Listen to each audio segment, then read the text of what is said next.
Hi guys, welcome to our channel Anand Academy. இந்த வீடியோல நம்ம என்ன பார்க்க போறோம் அப்படின்னா what is constitutional amendment bill? இந்திய அரசியலமைப்பு திருத்த மசோதானா என்னன்னு பார்க்க போறோம். சரி, இது திருத்த மசோதானா என்ன அப்படின்னா, இப்போ இந்திய அரசியலமைப்பு இருக்கு இல்லையா, இப்போ அதுல ஏதாச்சும் ஒரு மாற்றங்கள் கொண்டு வரணும், இல்ல புதிய விதிகளை கொண்டு வரணும், இல்ல அதுல ஏதாச்சும் திருத்தங்கள் கொண்டு வரணும் அப்படின்னா இந்த கான்ஸ்டிடியூஷனல் அமெண்ட்மெண்ட் பில்லை நாடாளுமன்றத்துல கொண்டு வருவாங்க. இது எந்த பிரிவின் கீழே வருதுன்னு பார்த்தோம் அப்படின்னா பகுதி 20 368 பிரிவின் கீழ தான் நம்மளுக்கு இந்த திருத்தங்கள்லாம் நம்ம அரசியலமைப்புல கொண்டு வரணும். சரி, இது ஃபர்ஸ்ட் நம்ம ஸ்டார்டிங்ல இருந்து பார்க்கலாம். இது ஏன் நம்ம இப்ப ரீசெண்டா பார்க்குறோம் அப்படின்னா, இப்போ நம்மளுக்கு ரீசெண்டா 131வது கான்ஸ்டிடியூஷனல் அமெண்ட்மெண்ட் பில் மக்களவையில தோல்வி அடைஞ்சிருக்கும். ஸோ இப்போ அது ரிலேட்டடா இப்போ நம்ம ஃபர்ஸ்ட் இந்த கான்ஸ்டிடியூஷனல் அமெண்ட்மெண்ட் பில்னா என்ன நம்ம இந்த வீடியோல பார்த்துடலாம். சரி, இப்போ ஃபர்ஸ்ட் இதை எங்க கொண்டு வரணும் அப்படின்னு நம்ம பார்த்தோம் அப்படின்னா, இந்த நாடாளுமன்றத்துல 2 அவைகள்ல எங்க வேணாலும் நம்ம கொண்டு வரலாம். மக்களவையிலும் கொண்டு வரலாம், மாநிலங்களவையிலும் கொண்டு வரலாம். லோக்சபா, ராஜ்யசபா 2லயுமே நம்ம என்ன பண்ணலாம் அப்படின்னா, ஒரு மசோதா அதாவது பில் நம்ம கொண்டு வரலாம். சரி, இது கொண்டு வந்ததுக்கு அப்புறம் இது யார் கொண்டு வரணும்?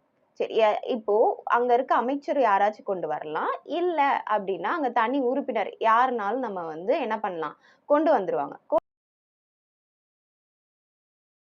வந்ததுக்கு அப்புறம் 2 அவைகள்லயுமே நம்மளுக்கு பெரும்பான்மையான உறுப்பினர்கள் என்ன பண்ணணும் அப்படின்னா வாக்களிச்சு அந்த மசோதாக்கு சப்போர்ட் பண்ணணும். ஆனா இப்போ அந்த ரீசெண்டா 136வது கான்ஸ்டிடியூஷன் அமெண்ட்மெண்ட்ல அது நிறைய உறுப்பினர்கள் அது சப்போர்ட் பண்ணிருக்க மாட்டாங்க. அதனாலதான் அது என்ன பண்ணிருக்கோம் அப்படின்னா தோல்வி அடைஞ்சிருக்கும். இப்போ நம்ம ஒவ்வொரு மொத்தம் 3 வகையான பெரும்பான்மையுடன் நம்ம ஒவ்வொரு மசோதாவையும் நம்ம பார்க்கணும். அந்த பெரும்பான்மை பத்தின வீடியோ, அதாவது சிம்பிள் மெஜாரிட்டி, ஸ்பெஷல் மெஜாரிட்டி, இந்த மாதிரி நம்மளுக்கு இருக்கு. அதை நம்ம நெக்ஸ்ட் வீடியோல பார்க்கலாம். சரி, இப்போ ஒரு மக்களவையிலும் மாநிலங்களிலும் இருக்க உறுப்பினர்கள் பெரும்பான்மையான உறுப்பினர்கள் அதுக்கு வாக்களிச்சு அதுக்கு ஒப்புதல் அளிச்சிருவாங்க. இப்போ இத பாஸ் பண்ணதுக்கு அப்புறமேட்டு நம்ம என்ன பண்ணணும் அப்படின்னா, குடியரசுத் தலைவரோட ஒப்புதலுக்காண்டி நம்ம கொண்டு போகணும். அப்படி நம்ம கொண்டு போகும்போது கம்பல்சரி குடியரசுத் தலைவர் என்ன பண்ணணும் அப்படின்னா, அந்த மசோதாக்கு, அந்த பெரும்பான்மை பெற்ற மசோதாக்கு கம்பல்சரி அவங்க ஒப்புதல் அளிச்சுதான் ஆகணும். அந்த மசோதாவை நிறுத்தி வைக்கவோ மாற்றவோ அவங்கனால முடியாது. இப்போ இதே இது ஒரு கூட்டாட்சி ஃபெடரல் ஸ்ட்ரக்சர் சம்பந்தமா ஒரு பில் கொண்டு வராங்க அப்படின்னா, அப்போ அதாவது குறைந்தபட்ச மாநில அரசு சட்டமன்றங்களோட ஒப்புதலும் ஒரு மசோதாக்கு தேவை. அதாவது நாடாளுமன்றத்துல இருக்க மக்களவை, மாநிலங்களவை உறுப்பினர்களை தவிர எக்ஸ்ட்ரா, அதாவது எதுக்கு அப்படின்னா ஃபெடரல் ஸ்ட்ரக்சருக்கு இருக்கிற அந்த ஒரு திருத்த மசோதாவுக்கு பிளஸ் என்ன வேணும் அப்படின்னா ஒரு குறைந்தபட்ச மாநில சட்டமன்றங்களோட ஒப்புதலும் ஒரு மசோதாவுக்கு தேவையா இருக்கு.